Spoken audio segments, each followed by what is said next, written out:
If you've been following Formula One this season, you're pretty much aware of the fact that Daniel Ricciardo is the driver who has been struggling the most.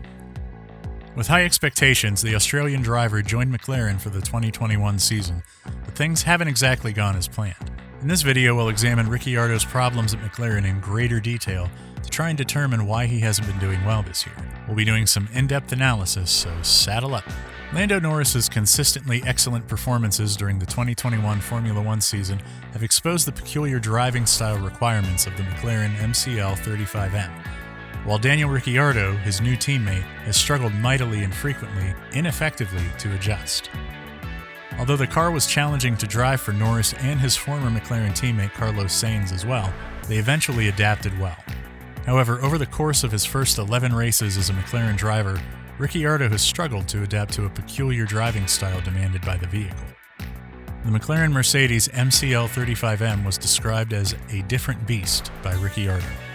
He said, "I'd be lying if I said the Renault wasn't a different beast to the Red Bull, so they are all different. But there's certainly some things when this car is slightly more peculiar. That's the puzzle I'm still trying to solve. But every car will respond and react differently, and this one's got a couple of other things, I guess." A driver of Ricciardo's quality should typically be able to master a new car within 6 races. He undoubtedly anticipated that length of time before reluctantly acknowledging more lately that his troubles are a reality as opposed to being a short-term issue. Andrea Stella, executive director of racing at McLaren, hypothesizes that Ricciardo's opposite-end driving style is the source of the issue. But why can't these characteristics of the McLaren be easily dialed out? And what exactly about it is so unique and has caused so many problems? Stella described the change from 2020 to 2021 as what we kept. Some characteristics of our car that make it very special to drive, which we see with the experience Daniel is going through because he came from the opposite end in terms of how you would like to drive a Formula One car. Our car requires some special adaptation while we work to improve this aspect. It's no secret that our car is good in high-speed corners and may not be the best car when you have to roll speed in mid-corner. We are trying to adjust some of the characteristics to make it a little more manageable to drive. At the same time, the important thing is to deliver aerodynamic efficiency, even if we couldn't necessarily improve in terms of balance and driver exploitation of the car. So let's explore the features of the McLaren that have hindered Ricciardo in more detail. Stella's comments on high-speed performance are consistent with Norris's outstanding qualifying effort at Silverstone in July, even if he struggled to maintain race pace. However, Silverstone is a high-speed circuit with fewer medium and slow-speed turns that require the car to rotate more. The challenging bends are found here, where they predominate in the Red Bull Ring and Hungaroring, which held the races on either side of Silverstone. The issue with Ricciardo is that he frequently brakes slightly earlier than necessary, unless when performing one of his signature overtaking maneuvers, and then rolls the speed into the corner. When braking later, the McLaren's front-end weakness is lessened, although it seems to need a very gradual application of steering law. This has been difficult for Ricciardo, who frequently brakes earlier than Norris and leaves the vehicle under-rotated. As a result, Ricciardo experiences more traction loss during the departure phase than Norris simply because he is stretching the corner. He's a driver who likes to roll the speed into the corner and not necessarily attack the braking as much as our car requires, Stella added. We identified the problem pretty soon.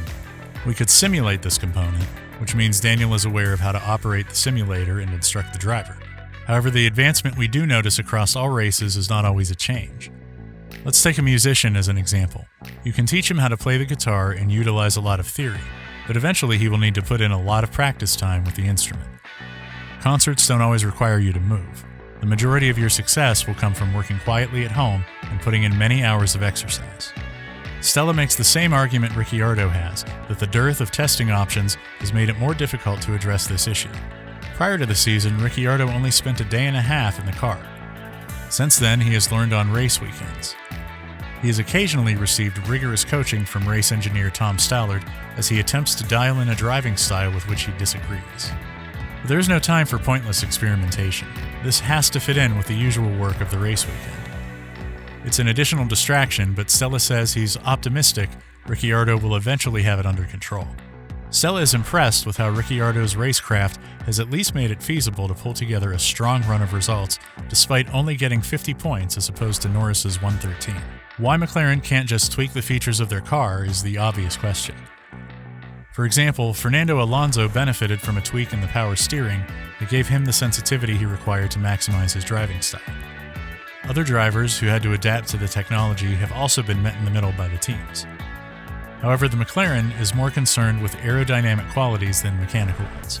Even if the attribute could be removed, the car would probably become less competitive.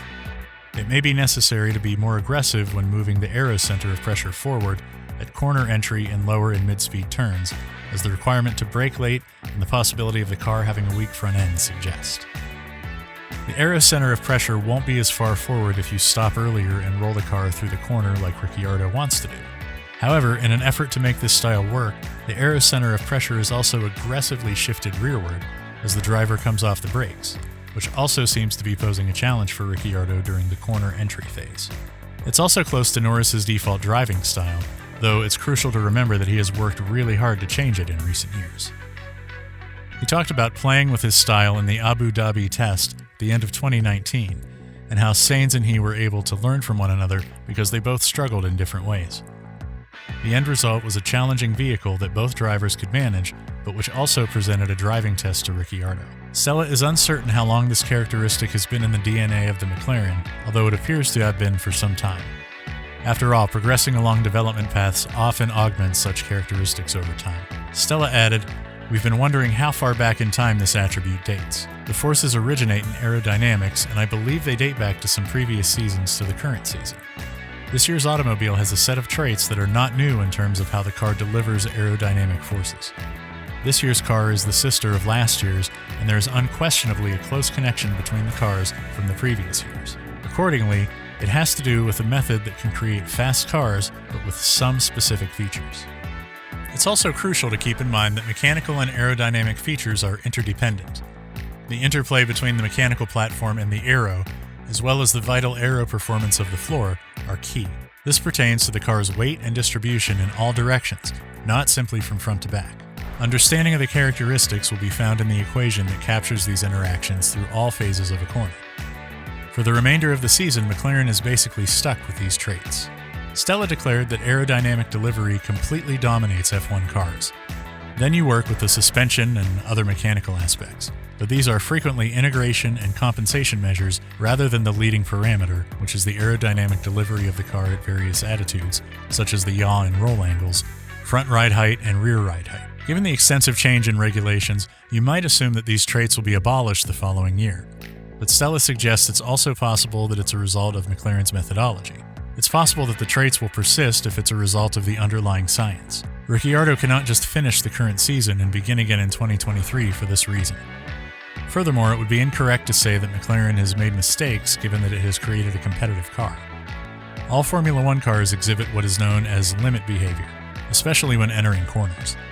Simply put, McLaren is a more extreme illustration of the compromises prevalent in most cars. Some aspects will always give up first. And that's a wrap for today's video, guys. What are your opinions on this? Feel free to let us know in the comments section down below. Don't forget to smash that like button, subscribe to our channel, and click on the tiny bell icon to stay notified and updated on all our future content. Thanks for watching, and we'll see you in the next one.